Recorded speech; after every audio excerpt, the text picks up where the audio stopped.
देखो ये भैया चुप हो जाओ, समय की बड़ी कमी है और इस समय का सही सदुपयोग करना है, इसलिए चुप होने की आपसे अपील। भैया ये ले लो ये बच्चे बैठ जाओ क्या है, लाओ चाय इधर लाओ आ जाओ जल्दी समय कम है, इधर आ। ये तुम लोग हटो यार, चलो पीछे हो जाओ, बहुत हो गया तुम्हारा, चलो तुम ही लोग खड़े हो, इनको खड़े हो, आज इधर आ जल्दी, एक खींच दे फोटो इसका। सर फोटो सर सुनो एक चुप लो, काम कर लेंगे, काम बैठ जा चलो हटाओ, ये रुक जाओ, काम करो यार, काम हमें भी करने तो तुम भी करो, क्या कर रहे हो बताओ। ये प्यार दिखाने का तरीका बहुत अच्छा लगा, ऐसे मत करो।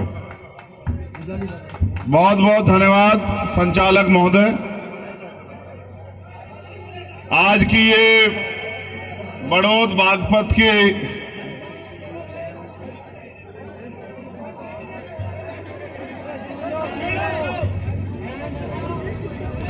ये बड़ौद में बागपत में ऐसा ही होता है या मेरे लिए स्पेशल है बताओ। आप इधर हो जाओ, उनको परेशानी हो रही है और आप पे जिम्मेदारी समाज की कंधों पे आपके। एक फोटोग्राफर बनना चाहते हो, फोटोग्राफर बन के क्या कमा लोगे, ये तो जो बेचारे कर रहे हैं उनको ही कर लेने दो। बैठ जाओ नीचे, गले में नीला पटका डाल, इसकी लाज रखो। और पत्रकार साथियों निवेदन, इधर आ जाओ आप, थोड़ा सा आम आदमी को परेशानी ना हो। आपकी वोट की भी जरूरत है लेकिन इनको ज्यादा समझाना बस। भैया ये इधर हो जाओ, इधर बैठो, ये बीच के लोग बैठ जाओ बस, धन्यवाद।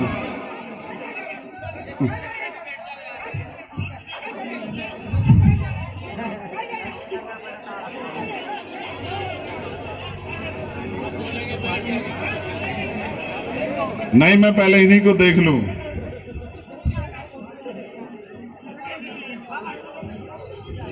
तुम में से जो हमसे प्यार करता हो वो नीचे बैठ जाओ बस, यहीं जहां खड़े हो। अगर हमसे प्यार करते हो तो बैठ जाओ, नहीं करते तो कुछ छटनी हो जाए ना, पता लग जाए। तुम भी सुरक्षा वालों से भी मेरा निवेदन है, छटनी हो जाए, पता लग जाए ना किसकी बात का कितना असर है। ये पता लगना बहुत जरूरी होता है लोकतंत्र में। अगर हमारी बात का असर है, अगर हमारे कहे पे तुम बैठ जाओगे तो हमारे कहे पे तुम वोट भी दे सकते हो, हमें एहसास हो जाएगा बस। बहुत धन्यवाद। देखो, मैं धन्यवाद करता हूं संचालक महोदय का और इस मंच पर उपस्थित हमारे पूर्व चेयरमैन, पूर्व विधायक, वर्तमान विधायक, जिला पंचायत के अध्यक्ष, हमारी बहनें जो प्रत्याशी के तौर पे यहां बैठी है, हमारे भाई अश्वनी जी, मैं आप सबका बहुत बहुत अभिनंदन, स्वागत करता हूं यहां। इसका एक कारण है, क्योंकि ये मेरा घर है। ये छात्रावास को मैं बहुत अच्छी तरह से जानता हूं। इस छात्रावास ने हमें बहुत कुछ दिया है, बड़े बड़े अधिकारी, नेता, बहुत कुछ, इसलिए मैं आपका अभिनंदन यहां कर रहा हूं। ये भले ही क्षेत्र आपका हो, लेकिन सच ये है कि इस क्षेत्र में पिछली बार जब आए छात्रावास से कई कमरे मुझे गिनाए हमारे सीनियर लोगों ने कि हम यहां रह के पढ़े हैं। कई अधिकारी मुझे मिले जो बताते मैं उस कमरे में था, मैं उस कमरे में था। ये सिर्फ छात्रावास नहीं, ये हमारा इतिहास है, ये हमारा जो है यहाँ इतिहास है। इसको धन्यवाद नमन करता हूं मैं। और फिर यहाँ जो उपस्थित हमारे सम्मानित लोग बैठे हुए हैं, अनेक धर्म जाति से मिलकर बना है भारत, मैं आपका भी बहुत बहुत धन्यवाद करता हूं कि एक लंबे समय से आप यहाँ बैठे हुए हैं। मुझे जो बातें आपसे कहनी है वो मैं बहुत कम शब्दों में कह दूंगा। मुझसे पूर्व वक्ताओं ने सब कुछ कह दिया है। वास्तविकता में हालात अच्छे नहीं, तो पुनः अपनी बात को शुरुआत करते हुए मैं समय समय पे जो संत गुरु महापुरुष इस भारत की धरती पर जन्मे हैं, जिन्होंने, अभी हमारे पूर्व विधायक जैन साहब कह रहे थे कि मैं कॉमरेड हूं, मैं जातिवाद को नहीं मानता। मैं ये मानता हूं कि दुनिया का सबसे बड़ा मजहब है इंसानियत। जो इंसान ही नहीं बन पाया वो किसी धर्म का नहीं हो सकता है। जिसके अंदर इंसानियत है, जो सही को सही कह सके, जो गलत को गलत कह सके, और किसी के गरीब के साथ अगर अन्याय हो और वो ताकतवर का हाथ पकड़ ले, वो है ताकतवर, वो है इंसान। वरना बाकी बहुत लोग घूम रहे हैं। मैं पूरे देश में घूमता हूं, मुझे आदत हो गई है। मैं दर्द सहता हूं, दर्द देखता हूं और मैं उस दर्द को महसूस करता हूं, अपने अंदर समा लेता हूं इस बात के साथ कि कभी तो वक्त और हालात बदलेंगे, और अगर मेरे हिस्से में ये कुदरत ने आशीर्वाद दिया है, ताकत दी कि मैं उनके आंसू पहुंच पाऊं, मैं उनके दुख को कम कर पाऊं, अगर मैं उनको एक कदम भी आगे बढ़ा पाऊं, तो मैं उसके लिए खुद को धन्य समझूंगा।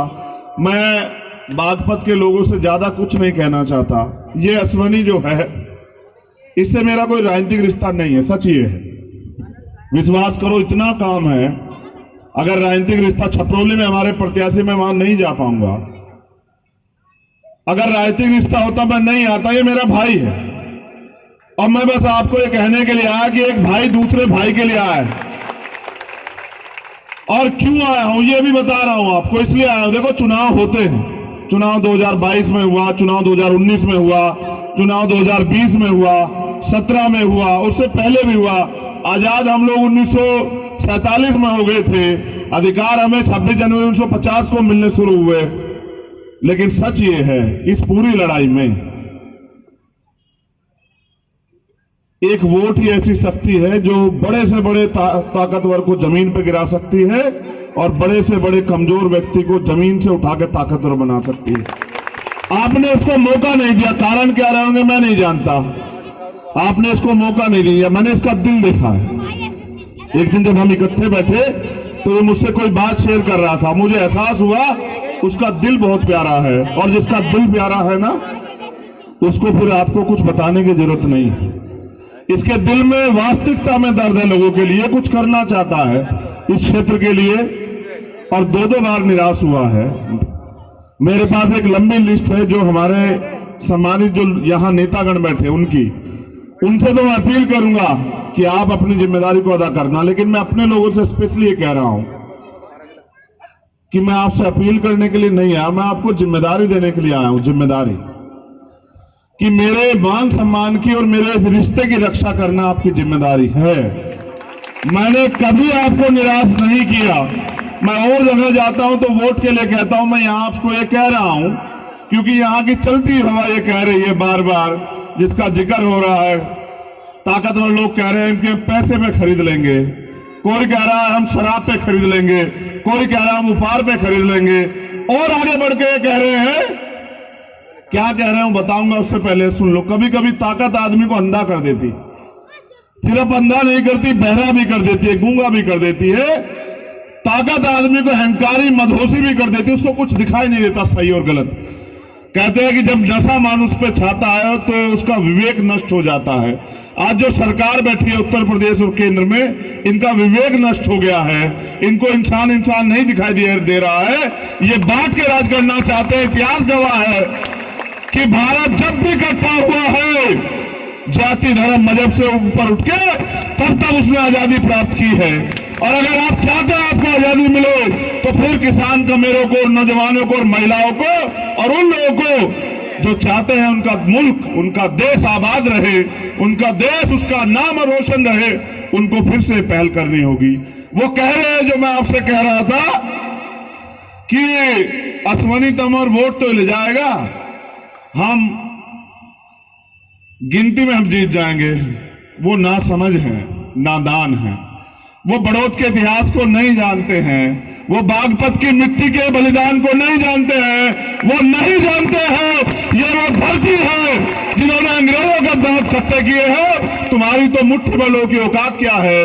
कभी कभी मैंने कहा ना कि नशा आदमी का नाश कर देता है। जब आदमी अहंकारी हो जाता है तो फिर उसको सबक सिखाने की जिम्मेदारी जनता के हाथ में होती है। वो पैसा भी बांटेंगे, मैं जानता हूं, मैंने खतौली में भी देखा। ये डर के इसने मुझसे कहा भी कि वो पैसा बांटेंगे, वो शराब भी बांटेंगे, वो उपहार भी बांटेंगे, वो आपको डराएंगे भी। मैं आपसे पूछना चाहता हूं, मेरी माएं बहनें यहां बैठी हैं, उनके पैसे, शराब और उपहार से अगर ज्यादा कीमती हो मेरा संघर्ष, तो फिर आंख बंद करके आप अपने चुनाव चिन्ह नलके पर वोट कर देना।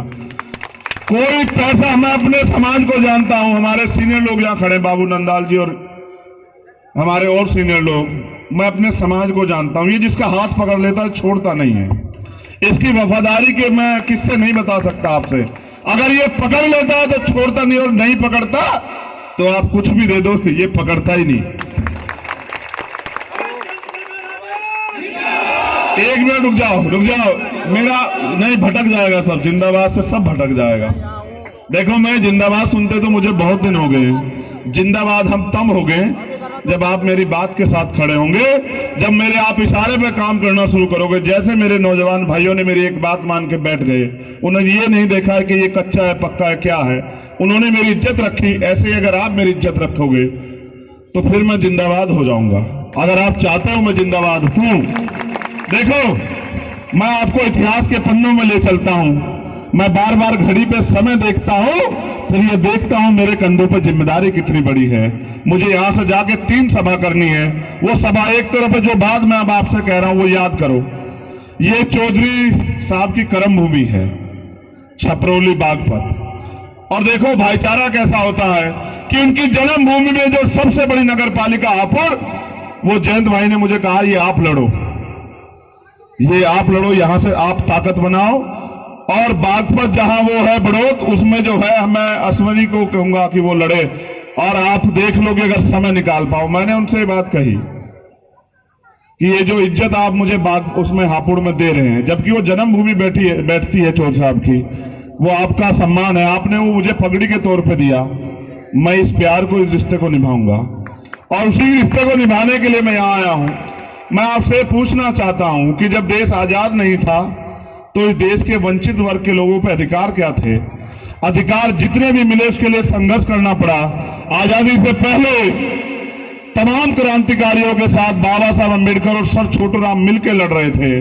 जब वो मिलकर लड़े तब शोषितों के हिस्से में अधिकार आए, और उनके जाने के बाद जो थोड़ी बहुत जमीन आज हमें मिली है वो देन है चौधरी चरण सिंह जी की। इसके अलावा कोई रास्ता नहीं है, सच कहने में कोई परहेज नहीं है। उसी बात को मान्यवर काशीराम साहब ने आगे बढ़ाया और कहा कि जो जमीन सरकारी है वो जमीन हमारी है, जिन पे जमीन नहीं है हम उनको जमीन देंगे। मैं ये कह रहा हूं कि समय समय पे हम एक दूसरे को देख रहे हैं कि वो क्या करके गया, किस तरीके से उन्होंने पैरों पे खड़ा किया लोगों को। आज फिर वही घड़ी आन पड़ी। आज मैं और जयंत चौधरी जी, हम दोनों भाई मिलके हम सबसे लड़ रहे हैं, सरकार से भी लड़ रहे हैं, कुछ अपने नजदीकी अपने उनसे भी लड़ रहे हैं। क्या करें, कोई किसी को कुछ देता नहीं है, छीनना पड़ता है। जैसे बागपत में आपने छीना था ना, आपको याद होगा। पूरे प्रदेश पश्चिम में अगर एक जिला पंचायत अध्यक्ष है तो वो बागपत का खून और बागपत की धरती का बल है जिन्होंने छीन लिया, वरना बाकी लोगों को तो उन्होंने मार पीट के धमका दिया। ये जय किशोर ऐसे नहीं बैठा हुआ, इसको आपने बिठाया। जब आप जय किशोर को बिठा सकते हैं तो हम भी वादा करके कहते हैं कि हम अपने भाई, अपनी बहन बबीता जी को और भाई अश्वनी जी को भी बिठा सकते हैं। हम कुर्सी पे बिठा के छोड़ेंगे। अगर वो कुर्सी दूर होगी, मैं अपने लोगों से कहना चाहता हूं कि अपनी वोट से खींच के ले आना, उसको इतनी जोर से खींच के ले आना कि वो उसकी सरहद में हो। देखो यही एक वोट है, जिस वोट से और जिस वोट के कारण आप ताकत बना सकते हैं, या जिस वोट की वजह से आपकी पूछ है। सरकार जो बैठी है उसका उन्हीं से मुकाबला है ना यहां। और आप जानते हैं उनका सच क्या? सच उनका ये है कि जब 350 रुपए का सिलेंडर था तब वो धरना लगाते थे। आज 1000 प्लस का सिलेंडर है, उनके मुंह से आवाज नहीं निकलती, उनकी कथनी करने में फर्क है। जब 50-60 रुपए पेट्रोल होता था तो वो 1 रुपया बढ़ने पे चेयरमैन साहब वो धरना लगाते थे। और आज आप देखो 100 रुपए के पास चला गया, उनसे सवाल कर लो तो वो देशद्रोही साबित कर देते हैं। इस देश में समय समय पे हर वर्ग के लोगों को लड़ना पड़ रहा है। जयंत साहब यहाँ बैठे हैं, एक तीरथ है वहां गुजरात में, उस तीरथ को उन्होंने जो है किस तरह से अपमानित करने का काम किया, आप पूछ के देख लेना, इनको पता होगा। उस लड़ाई को भी मैंने लड़ा। और समय समय पे किसानों की लड़ाई को आप देख लो, 700 किसानों ने शहादत दी। देश के प्रधानमंत्री जो सबके प्रधानमंत्री हैं, लेकिन आजकल प्रचार मंत्री है, मणिपुर जल रहा है, एक शब्द नहीं बोल रहे हैं, बस कर्नाटक में प्रचार कर रहे हैं। ये इनका राष्ट्र प्रेम है, ये इनकी सच्चाई है कि इनकी कथनी करने में फर्क है। एक शब्द नहीं निकल रहा, आपके देश का एक सूबा जल रहा है। ये है इनकी इंसानियत। इसलिए इनसे नफरत है हमें कि ये अगर मानवता के विरोधी हैं तो हमें मानवता की लड़ाई को लड़ना है। मैं इनसे जिक्र कर रहा था कि किसानों की लड़ाई, 700 किसान शहीद हुए। कितने? 700। एक सिंगल शब्द नहीं निकला। जो कहता है मेरा सीना 56 इंच का है, एक शब्द नहीं, एक आंसू नहीं। और अभी हमारी बेटियां वहां दिल्ली में बैठी हैं, अन्याय अपमान का सामना करके लड़ रही हैं, एक सिंगल शब्द नहीं निकल रहा इनके मुंह से। क्या क्या नहीं सहा देश ने। हमने जब भी अपने अधिकारों के लिए आवाज उठाई तभी लाठियां पड़ी। मैं सैकड़ों मुकदमे अपनी पीठ पर लेके घूम रहा हूं, जहां जहां जाता हूं न्याय खिलाफ लड़ने, न्याय दिलाने, वहां इनकी पुलिस और सरकार का मुकाबला करना पड़ता है। अभी मैं पिछली जगह गया फरीदनगर में, वहां आप देखो इतनी मजबूती से हम लड़ रहे, इन्होंने हमारे प्रत्याशी को जिला बदर करा दिया, जिला बदर। और क्या कह रहे हैं जाके वहां, घमंड अहंकार देखो, कह रहे हैं कि वोट भले ही तुम्हें सारी पड़ जाए, हम हरा देंगे तुम्हें। यही रहूंगा गाजियाबाद के आसपास, मैं देखूंगा कौन हराएगा, तुम चिंता मत करो। समझे हो? सुनो, इतना ही समय लगेगा जितना लगता है आने में। अभी जितना लगा है ना, ये गाड़ियां वो 100+ की स्पीड तक दौड़ती हैं, इतना ही समय लगेगा आने में। हम भी देखेंगे कौन हराएगा, ठीक है?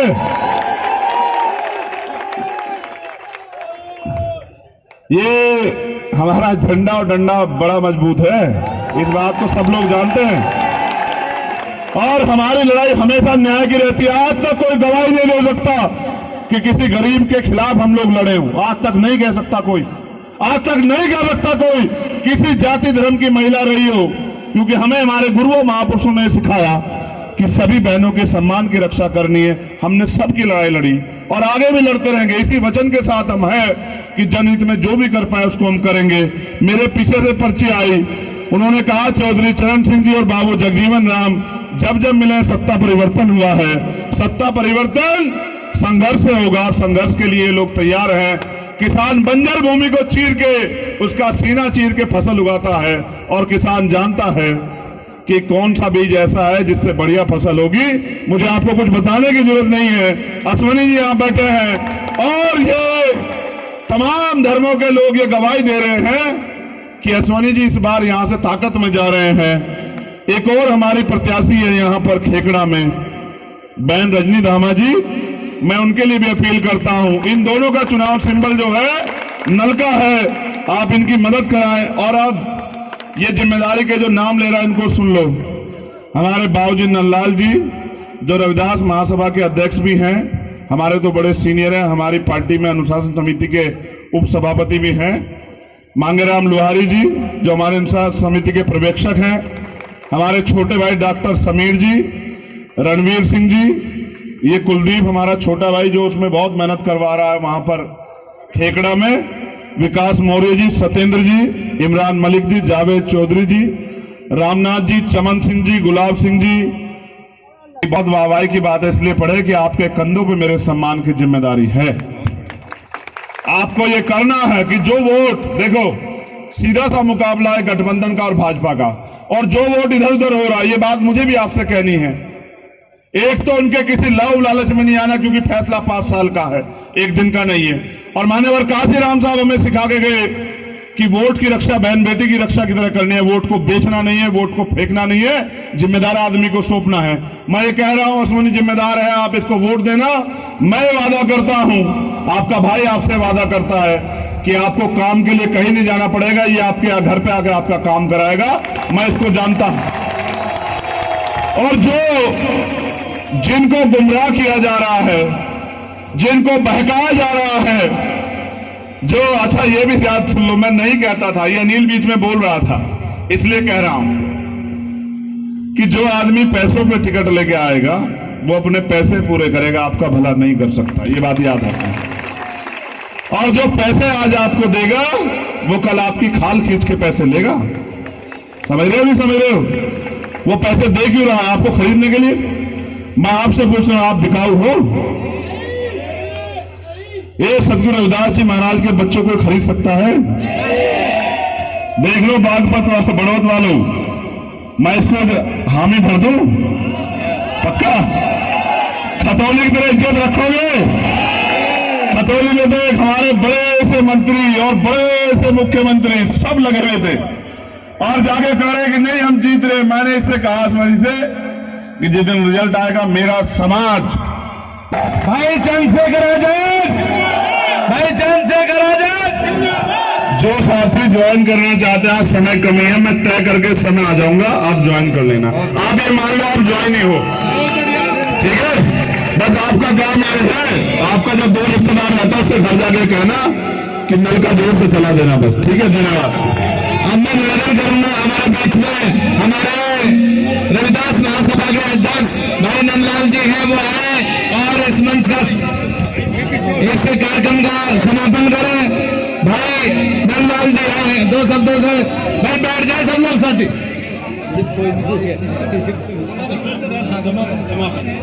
भाई साथियों, सभी साथी आराम से अपना अपना स्थान गंतव्य को पहुंचा लें और कार्यक्रम का समापन अभी हमारे नंदलाल जी करने वाले हैं। भाई नंदलाल जी समापन करेगा। आज के इस कार्यक्रम का समापन करने पर मुझे बड़ी खुशी हुई है। सभी का धन्यवाद, जो लोग आए, जिन्होंने इतना मतलब अपना समय दिया है, सब भाइयों को धन्यवाद।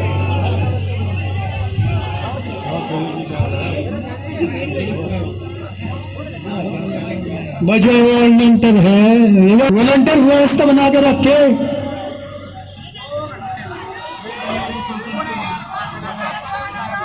भाई वॉलंटियर अनुशासन पे ध्यान दो भाई।